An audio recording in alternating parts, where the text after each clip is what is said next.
Bismillahirrahmanirrahim. Assalamualaikum warahmatullahi wabarakatuh. Di sini kami akan membahas tentang topik 12 yang bertema Corporate Governance, Ownership, and Firm Value, Drivers of Ownership as a Good Corporate Governance Mechanism.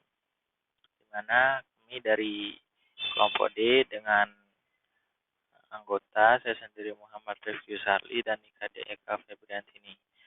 Kita mulai dari abstrak. Penelitian ini menganalisis peran kepemilikan sebagai mekanisme tata kelola perusahaan yang baik. Peneliti mempelajari perbedaan lintas negara antara perusahaan dengan tingkat perlindungan investor yang berbeda. Selain itu, peneliti memperhitungkan jenis pemilik, bisnis keluarga muda, dan bisnis keluarga non-muda, dan pemiliknya. Hubungan dengan pemegang saham penting kedua itu berkaitan dengan pemantauan dan kolusi. Ketika pemilik utama memiliki kontrol efektif atas perusahaan, yaitu kontrol absolut atau kurang dari kontrol absolut tetapi tanpa kontrol dari pemegang saham signifikan kedua. Hubungan antara konsentrasi kepemilikan dan nilai perusahaan adalah berbentuk U. Temuan ini juga menunjukkan bahwa ada konflik antara pemegang saham mayoritas dan minoritas, lebih lemah untuk perusahaan dengan perlindungan investor yang lebih tinggi dan bisnis muda milik keluarga. Praktik tata kelola perusahaan telah dipelajari sebagai solusi untuk konflik agensi yang muncul ketika ada pemisahan antara peran pemilik dan manajer. Menurut teori keagenan, konsentrasi kepemilikan bertindak sebagai mekanisme internal untuk mengurangi konflik pemilik sekaligus manajer. Namun, teori ini benar dikembangkan dalam kerangka kerja berdasarkan perusahaan dengan difus kepemilikan, di mana perusahaan dicirikan oleh sejumlah besar investor dengan tingkat partisipasi rendah dalam bisnis. Di mana ini ada penelitian dari Laporta Lopez de Silanes dan Karyamani Seifert tahun 1999 mengubah gagasan luas tentang struktur kepemilikan yang tersebar di negara-negara dengan tingkat perlindungan investor yang tinggi. Selain itu, Barontini dan Caprio 2006 menyimpulkan bahwa setengah dari perusahaan dalam kontinental Eropa memiliki pemegang saham yang memegang lebih dari 37% saham mereka. Peneliti ini memberikan dua kontribusi teoritis utama. Pertama, memperluas teori keagenan dengan mengidentifikasi tiga faktor itu mempengaruhi peran konsentrasi kepemilikan sebagai baik atau buruk mekanisme tata kelola perusahaan. Secara khusus, peneliti pertama kali mempelajari lingkungan tata kelola dengan konsentrasi kepemilikan yang tinggi.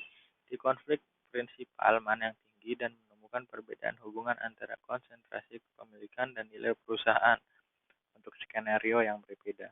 Dengan demikian, peneliti berkontribusi dengan menawarkan perspektif teori agensi yang berbeda berdasarkan kerangka kerja yang dipelajari. Peneliti menemukan bentuk U terbalik yang khas di hadapan pemilik utama yang tidak memiliki kendali mutlak atas perusahaan dan didampingi oleh pemegang saham penting. Kedua, yaitu ketika pemilik utama dapat dikendalikan oleh atau yang dapat berkolusi dengan pemegang saham lain. Temuan ini sejalan dengan penelitian sebelumnya termasuk Anderson dan Rabe yang menemukan U terbalik membentuk hubungan antara kepemilikan keluarga dan nilai perusahaan ketika perusahaan memiliki struktur kepemilikan yang dipegang secara tersebar. Namun, peneliti menemukan bahwa jika pemilik utama memiliki kontrol yang efektif perusahaan, yaitu jika kepemilikan pemegang saham terbesar adalah cukup besar untuk mengendalikan penuh perusahaan atau tidak, pemegang saham terbesar tidak memegang kendali mutlak tetapi tidak dikendalikan oleh pemilik besar kedua.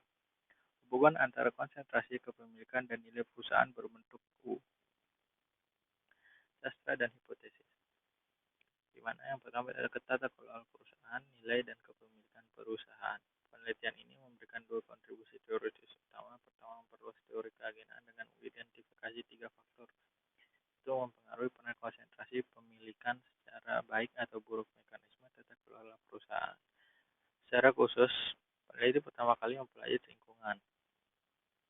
lingkungan tata kelola dengan konsentrasi kepemilikan yang tinggi. Di konflik prinsipal mana yang tinggi dan menemukan perbedaan hubungan antara konsentrasi kepemilikan dan nilai perusahaan untuk skenario yang berbeda. Dengan demikian, peneliti berkontribusi dengan menawarkan perspektif teori agensi yang berbeda berdasarkan kerangka kerja yang dipelajari. Dalam tulisan ini, konsentrasi kepemilikan ada disajikan sebagai salah satu mekanisme internal yang mungkin dari tata kelola perusahaan untuk menyelesaikan konflik agensi antara pemilik dan manajer. Cara ini memecahkan masalah pengendalian bebas. Karena ini investor besar lebih mampu mengendalikan tindakan manajer daripada pemilik kecil dan mendapatkan kembali uang mereka. Efek positif dari konsentrasi kepemilikan pada nilai perusahaan dikaitkan dengan peran pemantauan yang dimainkan oleh investor besar. Berbeda dengan efek negatif akibat pengambil alihan pemegang saham minoritas dan pemegang saham dengan saham besar dalam bisnis. Peneliti fokus pada kepemilikan sebagai mekanisme internal tata kelola perusahaan dan menganalisis bagaimana hal itu mempengaruhi masalah antara pemegang saham mayoritas dan minoritas, yang merupakan hubungan keagenan paling penting dalam kasus di mana kepemilikan sangat terkonsentrasi. Dengan demikian, tata kelola perusahaan lebih tinggi dalam bentuk tertentu. Struktur kepemilikan mengarah ke kinerja yang lebih tinggi yang juga secara positif mempengaruhi kepentingan pemegang saham minoritas. Peneliti mempelajari hubungan antara nilai perusahaan dan struktur kepemilikan suatu perusahaan dan menganalisis apakah perusahaan tersebut struktur kepemilikan merupakan mekanisme tata kelola perusahaan yang baik. Pada bagian berikutnya, kami mempertimbangkan 3 faktor yang dapat membuat struktur kepemilikan menjadi mekanisme tata kelola perusahaan yang baik, di mana ada kerangka kerja, jenis pemilik, dan hubungan antar pemilik. Penggerak kepemilikan sebagai mekanisme tata kelola perusahaan yang baik. Yang pertama, ada kerangka. Ada perbedaan yang signifikan antara struktur kepemilikan perusahaan Eropa, di mana kepemilikan sangat terkonsentrasi, dan perusahaan AS, di mana kepemilikan tersebar. Sebagai besar studi sebelumnya yang menganalisis kepemilikan sebagai mekanisme untuk memecah masalah agensi didasarkan pada sampel AS dalam kerangka ini, di mana kepemilikan berada lebih merata. Kepemilikan dan nilai perusahaan biasanya dihubungkan oleh bentuk terbalik tradisional. Dalam lingkungan ini, konsentrasi kepemilikan mengurangi konflik pemilik manajer karena memecahkan masalah pengendara bebas. Jenis pemilik bisnis keluarga muda. Untuk mempelajari lebih lanjut dari baris menyelidiki ini, peneliti fokus pada efek modernisasi IFBS pada hubungan antara kepemilikan konsentrasi dan nilai perusahaan. Kami mempelajari apakah kepemilikan di tangan keluarga mendorong atau menghambat tata kelola perusahaan. Peneliti mengharapkan efek negatif dari pemegang saham utama pada nilai perusahaan karena mengambil alihan pemegang saham minoritas untuk menghilangkan ketika IFB hadir karena beberapa alasan. Hubungan di antara pemegang saham yang signifikan. Aspek lain yang perlu dipertimbangkan saat mengukur efek konsentrasi kepemilikan pada nilai perusahaan adalah hubungan dari pemegang saham utama dengan pemegang saham lainnya. Teori agensi Jensen-McLean 1976 menawarkan solusi untuk konflik pemilik manajer, di mana konsentrasi kepemilikan membantu mengurangi masalah ini, mengingat peran pemantauan yang dilakukan oleh pemilik mayoritas di manajemen. Penelitian teoritis selanjutnya menunjukkan bahwa ukuran dan distribusi kepemilikan juga penting.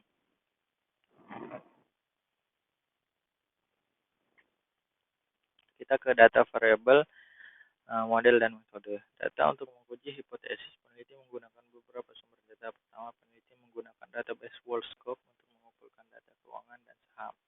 Kedua, informasi kepemilikan diekstraksi dari Amadeus, yang merupakan basis data yang diproduksi oleh Breu dan Dijk. Ketiga, untuk konsentrasi beberapa variabel informasi ekonomi makro seperti tingkat bunga, hutang jangka panjang dan jangka pendek, serta pertumbuhan harga barang modal yang diperlukan. Peneliti menggunakan sampel perusahaan publik dari 19 negara Eropa, serupa dengan sampel lain yang digunakan dalam studi sebelumnya di Eropa Barat. Pengukuran variabel. Variabel dependent adalah nilai perusahaan yang merupakan nilai pasar ekuitas dibagi dengan nilai penempatan dari total aset. Nilai pasar ekuitas sama dengan kapitalisasi pasar. Jumlah pemegang saham tercatat dikalikan harga akhir tahun, dibagi dengan nilai penggantian dari total aset. Nilai penggantian total aset diperoleh seperti di Pindado, Reque, dan DJ Latour 2011. Variabel independen. Variabel penjelas utama adalah konsentrasi kepemilikan yang merupakan presentasi saham yang dimiliki oleh pemegang saham terbesar perusahaan. Variabel ini berinteraksi dengan beberapa tiruan keuji hipotesis kami. Sehubung dengan perlindungan investor, tiruan IPDIT, peneliti menggunakan indeks perlindungan investor Bank Dunia diperoleh dari laporan Doing Business. Model dan metodologi. Peneliti mengembangkan beberapa model untuk mengeksplorasi hubungan antara konsentrasi kepemilikan dan nilai perusahaan dan memvalidasi hipotesis. Peneliti memperkirakan model menggunakan metodologi data panel dan metode umum dari Momen, khususnya sistem estimator GMM. Penggunaan estimator GMM bisa memberikan dua keuntungan utama. Pertama, ia mengontrol efek individu atas heterogenitas yang tidak teramati, seperti budaya keluarga yang menyebabkan beberapa pemilik keluarga kurang lebih bersedia untuk kehilangan kendali dan sebagai akibatnya mempengaruhi tingkat kepemilikan mereka dalam bisnis. Yang keempat, kesimpulan. Artikel ini mempelajari pengaruh pemegang saham terbesar pada nilai perusahaan dan pengaruh negatifnya pada berbagai tingkat pelindungan investor. Dan dua, variabel yang memoderasi hubungan ini, jenis pemilik dan tingkat kendali pemilik dan hubungan dengan pemegang saham lain. Temuan peneliti memberikan beberapa wawasan. Pertama, peneliti menemukan berbentuk hubungan antara konsentrasi kepemilikan dan nilai perusahaan di subsampel terdiri dari perusahaan yang dicirikan oleh keberadaan dari pemilik utama yang memiliki kendali efektif atas perusahaan. Hasil ini berarti bahwa ketika saham pemilik utama menjadi cukup besar, kepentingannya untuk mengekstrak keuntungan pribadi menghilang. Namun untuk tingkat kepemilikan yang lebih rendah dan ketika tidak ada detik pemegang saham yang signifikan hadir untuk memantau perilakunya, pemilik utama memiliki motivasi untuk mengambil keuntungan pribadi karena biayanya lebih kecil. Selain itu, peneliti menemukan bahwa efek negatif dari kepemilikan atas nilai perusahaan karena pengambil alihan pemegang saham minoritas oleh pemilik utama lebih lemah untuk negara-negara dengan perlindungan investor yang lebih tinggi.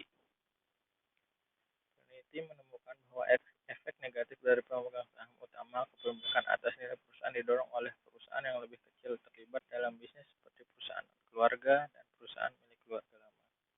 Namun pengambil alihan pemegang saham minoritas lebih lemah untuk KFB. Selain itu, saham dan pemilik utama merugikan nilai perusahaan setiap kali partisipasi itu memungkinkannya atau dia untuk berkolusi dengan pemilik lain dan berbagi biaya mengambil alihan pemegang saham minoritas. Penelitian ini memberikan beberapa implikasi untuk penelitian dan praktek. Pertama, kami mengusulkan skenario baru yang sebaiknya peneliti lakukan. Pertimbangkan ketika pelajari peran kepemilikan pada nilai perusahaan sebagai mekanisme tata kelola perusahaan yang baik. Konsentrasi kepemilikan sebagai solusi parsial untuk konflik manajer kepemilikan. Tidak bisa dipelajari tanpa memperhitungkan faktor-faktor penting seperti distribusi kepemilikan atau kerangka kerja, kecenderungan beberapa jenis pemilik yang akan diambil alih, dan interaksi antara pemegang saham yang berbeda. Kedua, peneliti memberikan implikasi penting untuk pelatihan. Kita memberi wawasan tentang perilaku kepemilikan keluarga menurut usia dan tingkat kepemilikan yang dapat membantu pemegang saham minoritas menilai hubungan yang sesuai dengan bisnis keluarga. Mungkin sekian dari presentasi kami, kurang lebihnya mohon maaf.